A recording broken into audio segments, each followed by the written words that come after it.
So this is a session on how the BBC ensured live streaming resilience for the Olympics.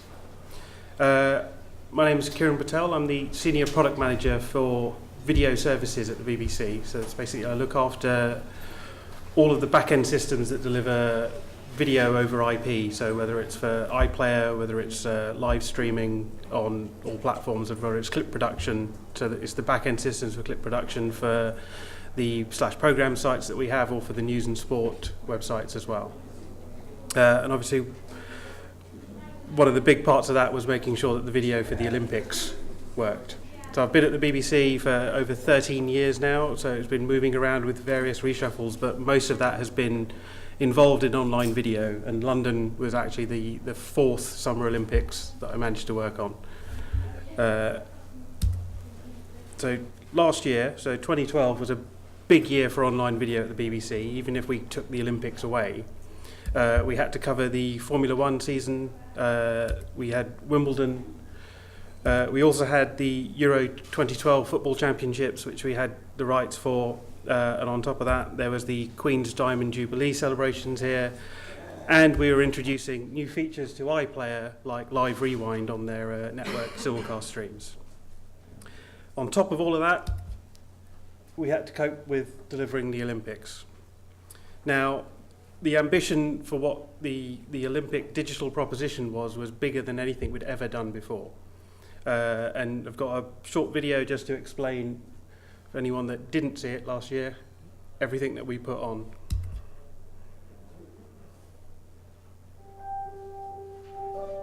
This summer, the greatest show on earth arrived in London. To every athlete waiting, ready, prepared to take part in these games, welcome to London. But to bring the greatest show to the whole of Great Britain, we knew we needed one of the greatest broadcasting ideas of all time. Okay, no problem, standing by now. We decided to show every session of every sport, every day. We've got 14 hours a day here on BBC Three, 16 hours over on BBC One. And to make it available on television, radio, computers, mobile, tablets, and the latest connected TVs.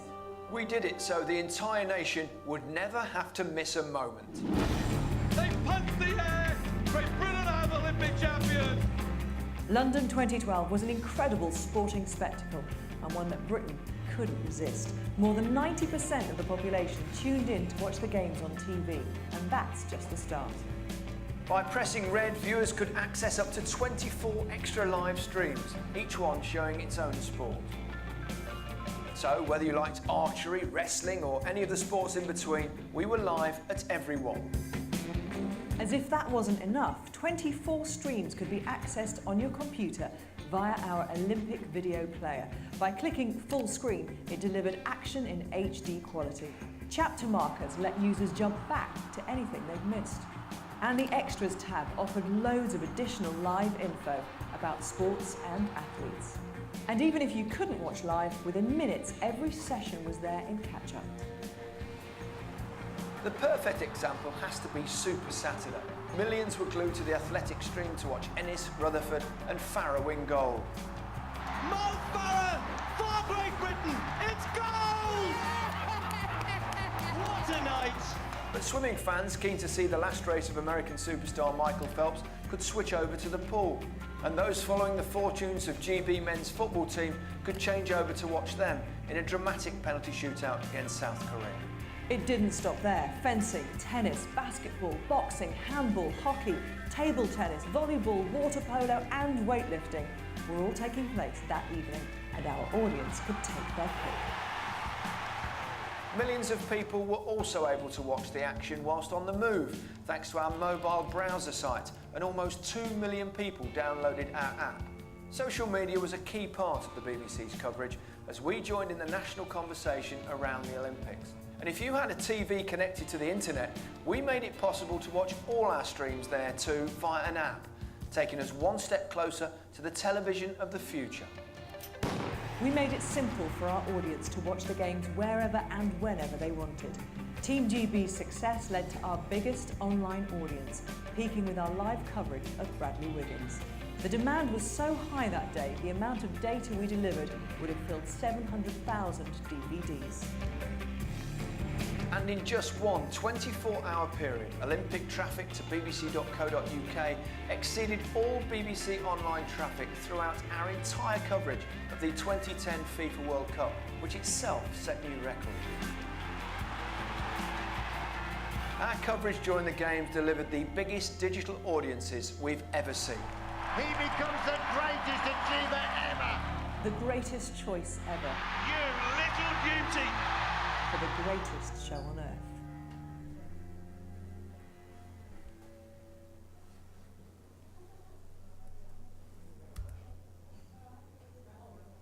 So we had all the content, we had a huge, ambitious proposition, and the key to that position was the video. BBC was the sole rights holder, and we were the only ones that could show live or any video online. The ambition of never miss a moment was there, so we'd just say that we can watch everything, they could watch it anywhere, they could watch it anytime. What wasn't mentioned in the video was the fact that the big shift in focus that meant that business continuity and resilience also had to be a key factor in what we were doing. The digital proposition was just as important as broadcast. It wasn't an optional extra or just something that we're going to do to add some value. It was one of the key things that we were doing. And that meant we had to reach the same levels as broadcast in our levels of resilience and making sure that the service didn't fail. If you're watching BBC One, it's just unacceptable for it to go black or for it to go silent, and we had to try and reach those levels. The broadcast world has backups for backups. It has lots of disaster recovery plans all in place, and everything's tested to make sure that when something goes wrong, it's not the first time they've seen that. They know exactly what to do. So we had to get to that level. The four things I wanted to concentrate on that we kind of to help us reach that level were firstly the metadata. So we had a schedule of all the events and the metadata to drive all the extra services, and also a central source of metadata that drove the workflow and the online product. So anything user facing and anything workflow related behind the scenes was using the same source of data. Next is a kind of a trio of the encoding, the packaging and the distribution. So the editorial teams that were managing the encoding of this content were having to cope with more simultaneous streams than they'd ever had to deal with before. The packaging and the distribution was having to deal with more audiences and the kind of volume of delivery than we were expecting, and we knew and did break all records and break all expectations. We were delivering content to more people than we'd ever thought. And the playback experiences at the end of the chain to make sure that the audiences got the best possible experience, and anything behind the scenes that was potentially going wrong was masked from them. So we could have the kind of the ABR and the failover processes within the playback experience to make sure that it was the best possible experience for our audiences. As you'd expect, architecture for something like that is very complex. This is the simplified diagram that our kind of overall technical architect did. I'm not going to try and talk through it because there's a lot of stuff that I do not understand. But there is key points and connectivity. So every point on that, the video side is kind of the bottom left as you're looking at it. And the rest of it was the site and how that video was then integrated in. And every part was made sure to be kind of fully rock solid. This is just the video chain. So it wasn't just a simple stream. We had to link with the metadata and the actual video distribution infrastructure. There were about 7 teams working to deliver just the video side of things. There were teams looking after the scheduling tool, the kind of stream management tool. There was also teams looking after the distribution architecture, completely separate teams looking after the publishing metadata to make sure that that was all aligned. 2 player teams looking after simple playback and the intelligent playback for the video player you saw in the film. And almost most important of all, an end-to-end test team. So we had all the software teams making sure they did component tests for everything that they were writing, but an end-to-end test team making sure the full workflow worked and any interactions and any failures with individual components wouldn't cause the entire workflow to grind to a halt. So one of the first things we realized we needed to do was have a kind of a metadata concept of what our unit of video was going to be, when to start streams, when to stop streams. And the answer we came up with was to link that to the concept of a ticket session, which the Olympics already had. So it wasn't quite a one-to-one mapping, but most of the time that worked. So that the idea of that was that we wouldn't have a video stream for the 100 metres final. What we'd have is a video stream for the evening session of the athletics, because that's what you'd buy a ticket for. And that would be different for all of the 36 sports most of the time. So the athletics, you'd have the session. For the tennis, you'd have a day on a court. For football, you would actually have a match for England versus South Korea or for a semi-final. But for something like volleyball or basketball, you'd actually have, again, a morning session, which would involve 2 matches. But that gave us our mapping, and that gave us the point that we could say that's the bit we need to schedule, and that's the bit we need to use as our unit of video within all our metadata systems. What we did is have every one of those video units have 3 sets of timing set against it. The first one was simple. It was the scheduled time. We got that data from the IOC. That's the time that it was supposed to start and supposed to stop. What we added in the model was a time for when that stream becomes available, and also when that stream actually started and when stopped. So that would drive our live to VOD process, and actually the availability timings would drive the calls to action on the site. So it would minimize the kind of additional features or additional work that the editorial teams would have to do, and I'll explain where those times came from later on. So that meant that before anything actually streamed, before any encoders needed to be started, we had a complete schedule of the games. Every session had a unique ID attached against it. It also had its scheduled start and end time, a title which would tell you or tell anybody looking at it what it was, and a stream ID. Now the stream ID was mapped to the endpoints that people would use to watch the stream when it was live. And those endpoints it wouldn't just be a single endpoint, it would be a whole set of endpoints for all the different protocols and all the different bit rates available for that stream. The metadata behind the scenes for this meant that this system was driving then all the workflow systems down the chain, and also the website. So that the scheduling of these streams meant that when you went to the website before the games, you'd have a more user-friendly representation showing you the schedule for everything that was going to be on the games, and you could drill down from sport, and because the metadata mapping from sport or from discipline, and see every individual session for every individual day.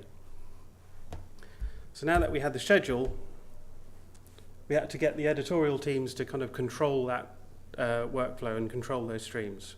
Now, this was the biggest thing they've ever done. In the past, Wimbledon is generally our peak. We have, say, 10 streams or 8 streams running. For the Olympics, we had 27 channels of streaming at peak. We had 3 sets of our simulcast streams, so BBC One, BBC Two and BBC Three were showing Olympics coverage, and up to 24 separate event streams to cover all the different venues and all the different sports going on at once.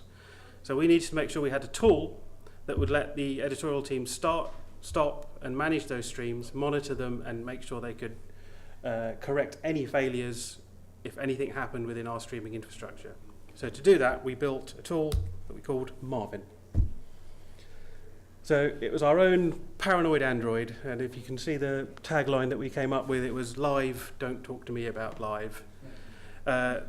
Historically, the editorial teams would be using the GUIs on all the encoding software, and if they had to go to 24 different pages to manage all 24 streams, that just wasn't feasible.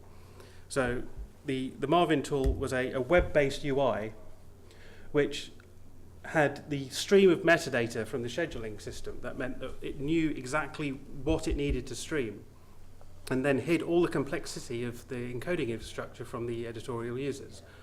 All they needed to do was see what the event was, allocate an encoder to that event, so that would be the encoder doing the streaming, and within the broadcast infrastructure, make sure the video for that event was also routed to that encoder. So a simple process, everything else was pre-populated by the metadata chain. They then start the encoder. That would update the metadata system to say that that stream was now available, and all the user-facing products would have a call to action so you could click on and watch the stream. the stream wouldn't be streaming the live video at that point. There'd be an internal video file which it would be looping just to say that this event is coming up. So it meant they could start the stream early. People could join the stream before the action started. And as they were monitoring the stream, they would then remove that slate and switch to the live video source. And that would again update the metadata system to say this is the accurate start of that session. That meant that we had the timings recorded for when we wanted to run the live to VOD chain, so we'd have nice trimmed VOD assets. And the same was true in reverse, so when the stream ended, they'd hit the end button at the end. That would put the slate back on saying the broadcast had ended, updating the metadata times, and 5 minutes later the encoder would automatically stop, making it available for the next event they wanted to put on there. The transitions of all of those things were clearly shown on the interface, and one of the things luckily I didn't manage to get a screen grab of was when anything went wrong. The all green is good. If anything had gone wrong with any of the encoding hardware, the line would go red and the option would be there to switch that stream to another encoder. The teams would then just route the video to the new encoder they've chosen, hit start, and because the streaming data and the stream profile remain the same, the outage could be minutes at worst, and actually any users potentially wouldn't even have to refresh their page because the stream would just start on the same endpoints that it was failed on initially if the hardware had died. Excuse me. So it looks like you didn't use redundant encoders, did you? No. Not for the event. I'll come on to that. It was basically an issue of we didn't have, one, the money to get redundant encoders for everything, and two, automating it was felt too risky because if the streams weren't routed correctly, we'd end up streaming either the wrong thing on the wrong encoder. So they wanted that manual intervention with the trust that hopefully nothing went wrong, and luckily it didn't. So if we've got the encoders, the next thing was getting the video to them. So the video had a long journey to make because we'd moved the sport operation earlier that year. So we had at Stratford IBC, the IOC were providing 40 multilateral feeds of all the events. So this covered basically everything that was going on, as well as some other feeds. I think one of them was what was in the canteen at the time, which we didn't use. But it was everything that the IOC was providing to all the broadcasters. Added to that, the BBC had their own unilateral feeds. This is where the presenters and where the trackside or where the interviews were happening. So it's BBC specific content. Both of those were put together in a gallery still at the IBC, where we had 24 lines of video that was running from there going up to Salford, which was where the sport operation was up in the north of England. The lines that fed those 24 feeds were sent up divergent paths up the country. So even though we actually arranged for no construction work to be happening, if a digger had randomly cut through something, we would still have video. So it was sent kind of the same kind of system we use for networks. It was kind of two divergent paths sending the video up to Salford. And finally, in Salford, we had a dedicated gallery for the web operation. That meant they could see the 24 feeds coming in, they could monitor the video, route the video to the right encoders, and keep an eye on it all the time. So that's the operation live. They've got the Marvin interface in the corner, they've got the stream running on the other corner, the routing panel in the middle, and then all the screens that they can see all the output coming out of at the top. Just a question, do you have monitoring the output of the CDN, so the real on the player, you monitor it on that one, or you monitor it on the input of the The gallery is monitoring the input. We did have monitoring of the output, but that was done by kind of our operations team. So they had monitoring systems on the output, either pulsing it, and actually, as I'll go on to, there was, basically most of our future media department was watching the Olympics, ready to pounce on anything if they saw it, hopefully before any of the audience saw it. Okay, thanks. So now that we've got the video, we sent the video to an encoder. So the packaging and the distribution infrastructure from there to make sure that we got that video out to the audiences. So there was just a single encoder for the events. Each encoder would send its ABR set, so we had 8 bit rates of H.264 encoded from 56K up to a 3.5 meg HD stream. We'd send that twice from the encoder to 2 separate RTMP splitters. And they would in turn send the RTMP stream on to multiple packages. Now, because the incoming video was synchronized with timecode, after it was split, every one of those packages was basically getting identical video and producing identical chunks. The splitters would also be sending RTMP straight to CDN for those products that still needed RTMP to watch. That was all split across 2 data centers. The packages would be feeding a load balance cache layer, which would also be in 2 separate data centers that were internet facing. And then that would be our portal for the CDNs to pick up the content. So we were in essence delivering just HTTP chunks, and we could have multiple CDNs picking those up and delivering them to the users. So that entire architecture, you can see, as was mentioned, the encoders are the big single point of failure. The reason that was kind of deemed okay was because we always had a spare encoder. So within minutes, we could recover any failed encoder or failed hardware stream onto another encoder and get that stream back up and running. And the main reason not for doubling up, aside from expense, was because the way the broadcast infrastructure was running, if we had the encoders dual-sited and one of the buildings actually went out, that's where the entire sport operation was. And there was no point having the encoders in another building because they wouldn't have any video being able to stream to them. So we could survive single hardware failure that wasn't worth doing an N+N model for this. But the streaming infrastructure downstream was made resilient and tested as such. So we could survive packager failures without any problem to users, multiple packager failures. We could survive entire data center failures or multiple data center failures, and the users would still be able to watch the streams. And this, as I said, was actually tested. So we built this together with Adobe and our technology partners at the BBC, which are Atos, that designed, built, and then tested this. So we were turning packages off, and actually we got the time to switch entire data centers off and made sure that the stream still worked. So if it actually happened, we wouldn't be a surprise, and we knew it would work. A lot of the technical detail behind this and some of the kind of features that we did use, Adobe, so Glenn Iguchi at Adobe has written a technical paper called Rock Solid Live Streaming. So that's got a lot of the kind of the technical details of how we implemented that and made sure that the packages were synchronized and that every chunk was the same going on the output.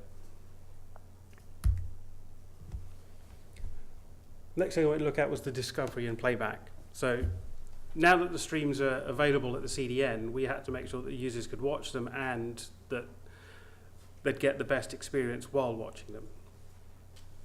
So all the metadata, again, was stored in the same place. So the player would be using the same metadata store. And then we had existing back-end systems that we use at the BBC for our kind of iPlayer products called Media Selector, which would then be able to distribute or provide the endpoints to the player and let the player make the choices to distribute that content evenly between CDNs and have ABR logic and be aware of all the different streams that are available. So it's a very simple interaction. So the player being on the site would know from the metadata systems which stream to ask for. So it would ask for the unique ID for that stream.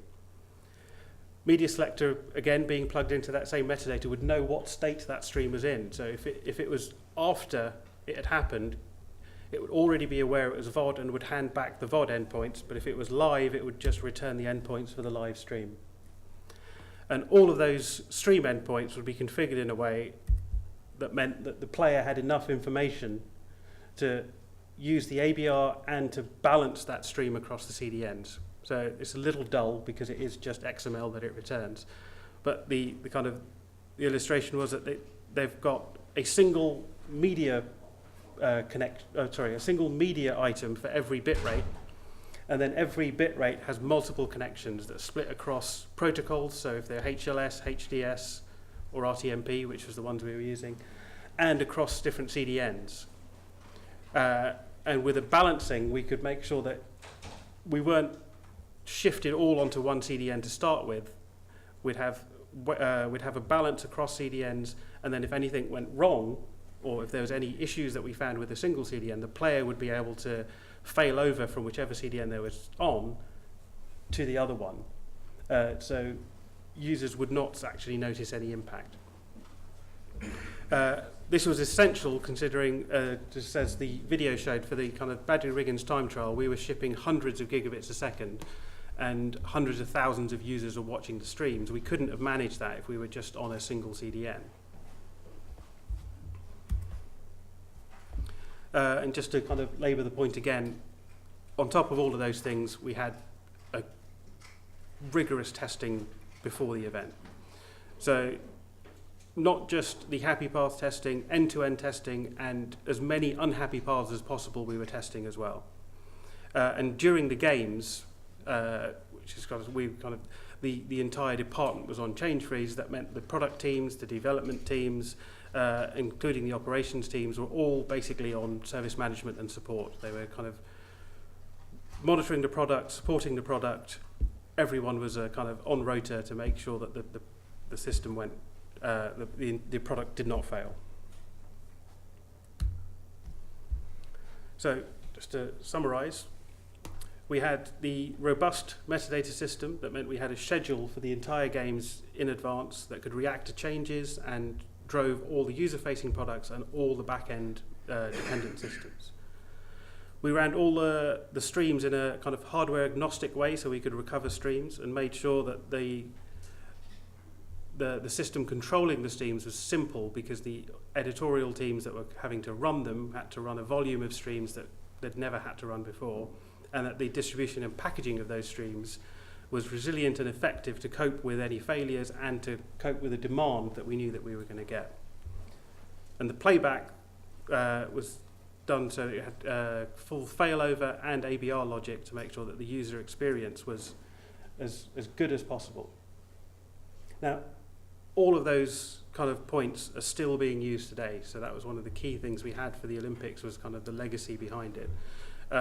Post-Olympics, we've been using this. News have just started to use the same systems, the Marvin tools and the encoders. We'll be using it for Wimbledon next week and for Glastonbury next weekend as well. So it should be at the same level.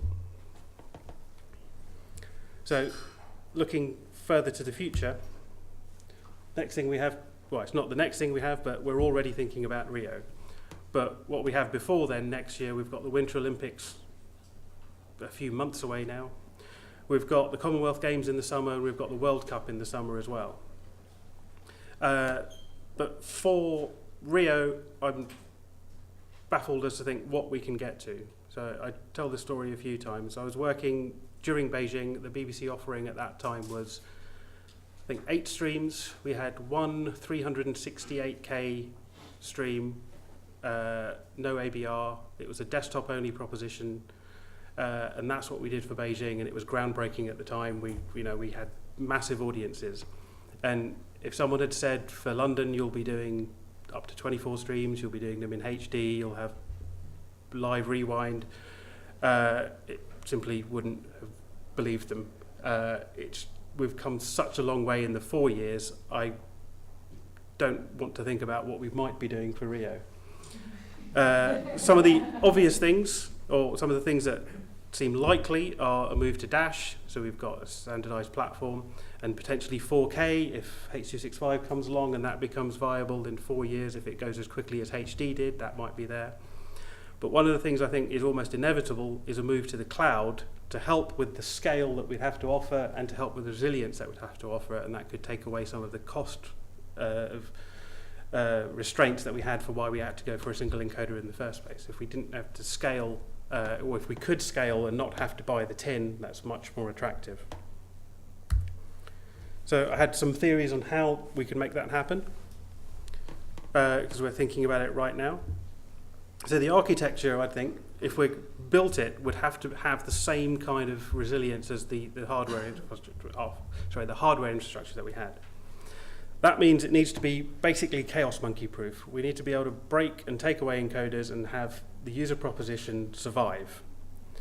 The keys, I think, initially having that first synchronized source of video. So we use time-coded video for the Olympics. We need something that means that once the video is delivered or sent into the cloud, it can be split into as many locations as possible and still be synchronized across the components that are using it after that. Kind of linked to, but separate to that, would be as far as possible a pull-to model, which means any instances that we have to have running in the cloud can be as stateless as possible. So they just need to know where to get what was downstream of them rather than where they have to send to, just where to pull from. And that opens up to the source being potentially some kind of RTP multicast or a HTTP delivery into the cloud. That means you're not pushing into the cloud where if instances go down you need to know where to send to, but if you've just got somewhere that is your origin, you then know that any instance can just be configured to say pick your source from here, and you can tear them down and bring them up as often as you like. So I had my kind of this is what I dream we could build hat on. Luckily, being a product manager, I don't need to know how to build it. I hand it over to my engineers and they have to figure that out. The model this time I'm running the other way around. So the player is obviously what needs to get to the stream. And the player can get its content from the CDNs. They do this very well. That's the best place to get your video content from. They know how to distribute video.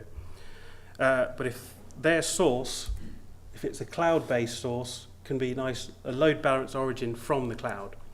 So that can scale, we can have more instances up and running, or if it's just a big cloud storage, then it's resilient and scalable as well. That can get its content from, again, a dynamic packaging layer, which means that if we're streaming from there, any new formats are configuration to that packaging layer.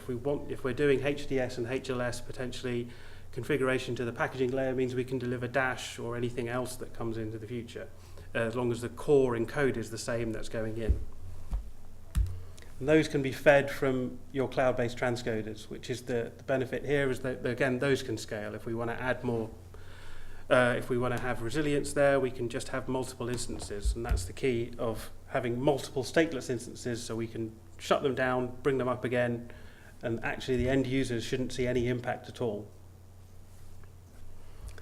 Thing we can't get away from is we'll need a big pipe to get all this content up into the cloud. At the BBC we're lucky enough to have that.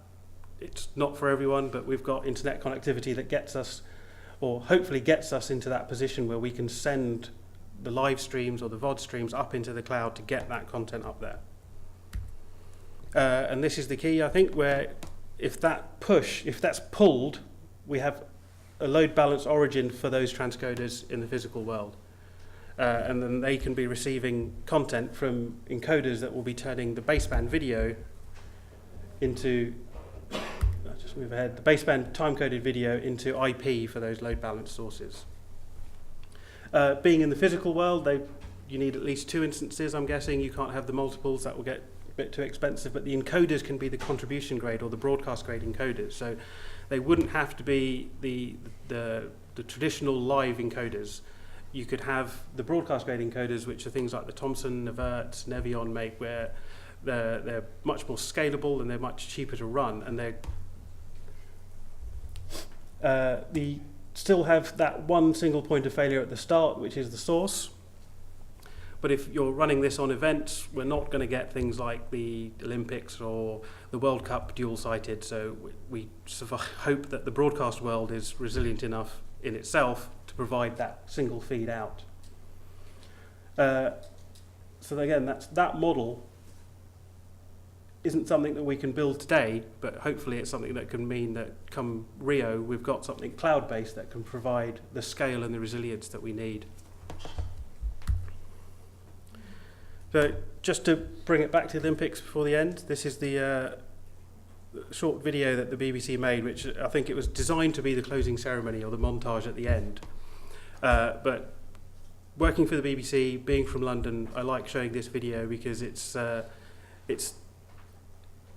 I was proud working at the BBC and knowing what we'd delivered.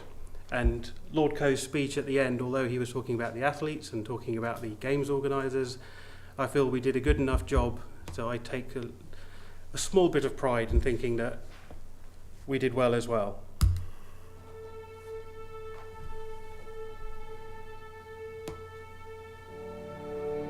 The Olympics brings together the people of the world in harmony and friendship and peace to celebrate what is best about mankind. To every athlete waiting, ready, prepared to take part in these games, welcome to London.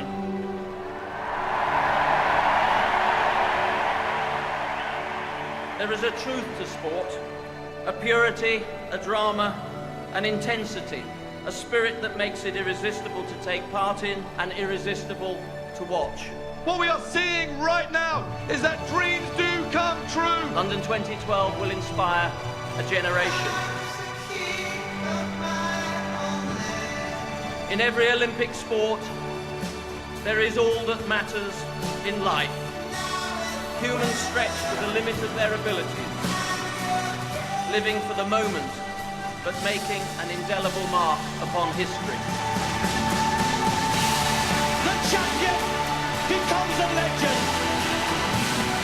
To my fellow countrymen, I say thank you. Thank you for making all this possible.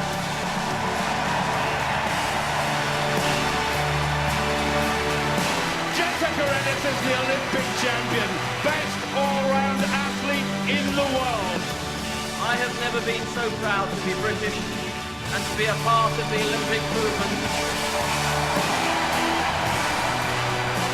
This is our time.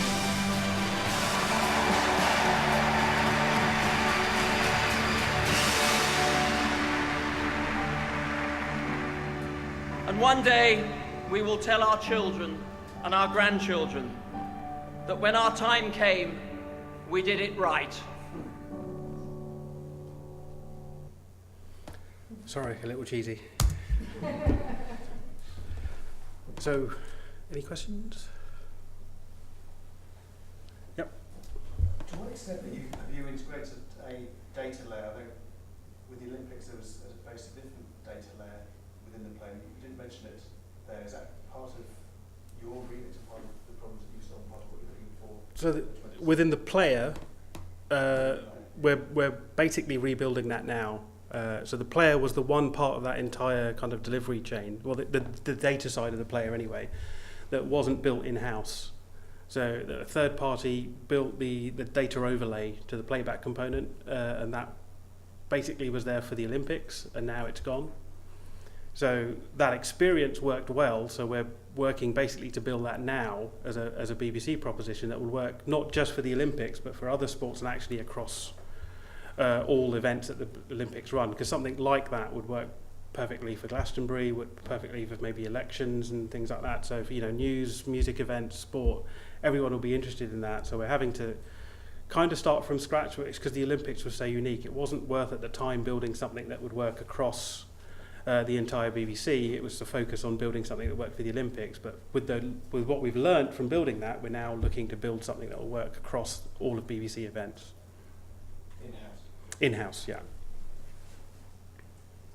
Hi. Kieran, you're absolutely right to be proud about that. Great stuff. On a real technicality, you talked about sync time codes. Can you just tell me how that worked? Did you just work out of the box, right the way down to the individual fragments of MP4? Did you have to build anything custom to make everything sync together?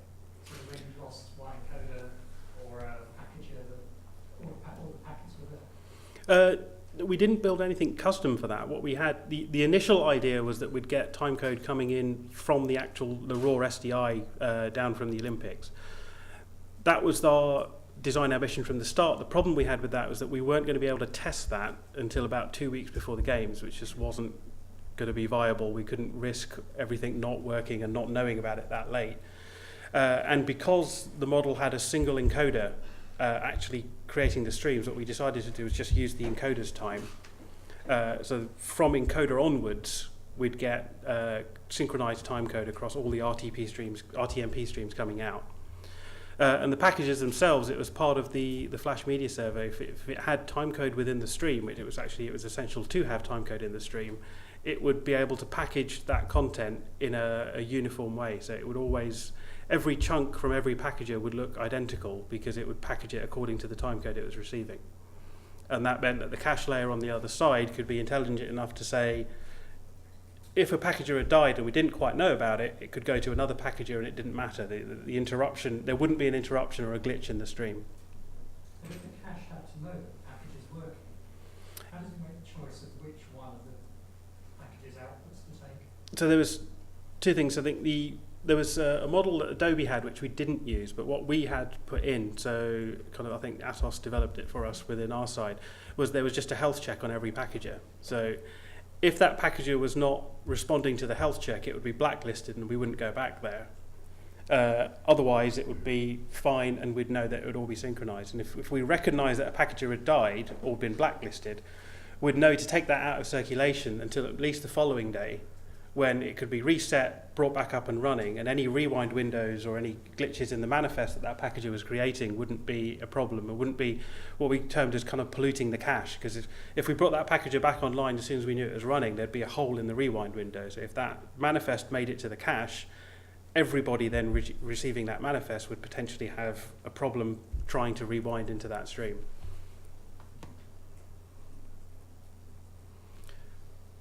Yep. So you mentioned you were using multiple CDN Yep. to deliver your streams. So how were you managing or taking the decision on which CDN to use on each case? It was based on the end customer location or load balancing. So how were you dealing with that? It was simply load balancing on our case. So I think within the UK there's a couple of CDNs that we were using. I don't think there's that much difference kind of geographically within the UK of which CDN is better or worse. So there are some products which are single CDN only, so those we didn't have a choice, but for the most part we just balanced that traffic. So our distribution department, which is part of our kind of online technology pit of Future Media, would be keeping an eye on the performance, and there'd be lots of monitoring graphs to make sure things were running smoothly. And if we found that there were performance problems with either of the CDNs, we could then change that weighting. So we had a set weighting. If we were sending it 50-50, we knew that the graph should be split in the middle. If we knew that one of the CDNs was having trouble, we could then change that weighting. And then on top of that, the player itself would, if it was buffering too much or lost a connection with the one CDN, would already know the connection details for the other CDN. So should be able to just fail over seamlessly to the other CDN, and that's what would show us the traffic dip. The benefit there, because we were creating all the HTTP kind of video chunks, the CDNs themselves, although you maintained a connection to a single CDN, if you had to switch, you'd maybe get a little bit of buffering, but you'd join that stream basically where you left it and it would carry on. Just following on from that, how did that work with the CDNs themselves then? Did you have an agreement for additional capacity should that failover take place? I don't think we had any agreement for failover. We had plans within ourselves. So again, it was kind of our distribution department. I think some of you may have conversations. So Richard Cooper kind of heads our distribution department, and he has very close conversations with all the CDNs that we use and has an idea, although it's generally they won't tell you that yes, after this we're going to break, but they'll give you an idea of this is how much we can support. So we knew the kind of shapes of traffic that we had to build, and that would mean that we could adjust that balancing depending on where the traffic was. So I think if we thought that CDN 1 was reaching a limit, we could shift the balance and move it over to CDN 2. What we were hoping with, and it's not like it was a secret. The CDNs knew the Olympics was coming as well, so had built out their infrastructure to make sure they could deliver the content and were fully on board for supporting the distribution of that content. So they were going to make sure they didn't fail. But yeah, I think what would have happened if at the peak of that Bradley Wiggins time trial, if one of the CDNs had completely died, we would have been in trouble, because what would have happened if we couldn't maintain that level of traffic off a single CDN. The whole point was we had to spread that load. And I guess the decision about who to use would have been one of more of capability in terms of locality something else? Was there a QoS? No, it was literally just a balance. It was we had percentage numbers that we'd spread the load with, and then we could adjust those. I'm not aware of any kind of locality issues where it means that people in Manchester are better off on one CDN than people in London. So I think we've got a universal kind of, it's called a dynamic weighting number that we apply to every connection that I showed, and then that would be for X% of the time that will be top priority, and otherwise it would be the other CDN, and then the second CDN would always be the failover option. What I forgot to mention, so we also had that ability, because HDS at the time, for the HTTP delivery side of things, was still quite new. We knew we'd be in trouble if we had to switch over to RTMP, because we couldn't maintain that level of outgoing bandwidth. But the player was designed intelligently enough to know that if the HDS infrastructure had completely died, it would fail over to RTMP. So if it was a flash player and it could play both, it would try HDS first, because that was our #1 priority, but it could switch over to RTMP if required. Again, luckily we didn't have to, because that was, we'd known there would be a limited number of people we could support if we were having to distribute everything over RTMP. I have another question. As I understand, you never work with your own CDN. BBC doesn't have their own CDN, and you don't think you will deploy something? No, well, we've got some capacity to deliver. We don't have when we, I think, back ago, kind of at Athens Olympics, we were delivering real media and Windows media ourselves. But from Flash onwards, we haven't. We've got HTTP serving capability, so most of the website and kind of simple HTTP stuff, so some of our podcasting operations and stuff are delivered within the BBC, but at this volume it wasn't worth trying. Yeah, I think it's very because only the Olympics have like that. During the year you don't have this much traffic with the news and sports, and I don't know. Well, with live events especially, the problem is it's very peaky. So, exactly. Come Wimbledon next week, we'll find as soon as Murray comes on court, the number of users will jump by 100,000 more. We'll get a massive spike. And again, if he's on, if he's on during the day, so if he comes up at 1 o'clock, it will be a huge spike. If he comes up at 5 o'clock, it won't be as much. It's the traffic shapes are very predictable in that way, and there's no way we can. I think there's no way we can change quick enough. If we thought it's going to be a slow day and we started delivering it ourselves, if there was a spike, we'd break before we could switch over to CDN, because sometimes the jumps happen that quickly. And the second question was, as I understand, you didn't apply any security to it, right? There was no DRM at all. No DRM for the streams. So we had some download options which were DRM'd, and the streams they met the IOC standards. So I'm on the kind of the ad hoc EBU committee that was at the time to make sure that the streaming solutions met the IOC's guidelines. And for the streaming, it needed to be protected within the UK, so it was GeoIP protected. Every chunk was, and it was session streaming. So you couldn't, I couldn't send you the manifest and have it work overseas. It was every individual chunk, and every time you were authenticated per request. But no DRM for any of the actual streaming. A lot easier.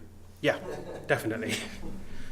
The main issue would have been, DRM for VOD is one thing, DRM for live, we'd have had to scale that DRM infrastructure the same way we did the distribution infrastructure. Exactly. And if you were getting thousands of hits a second and hundreds of thousands of users, that gets very expensive.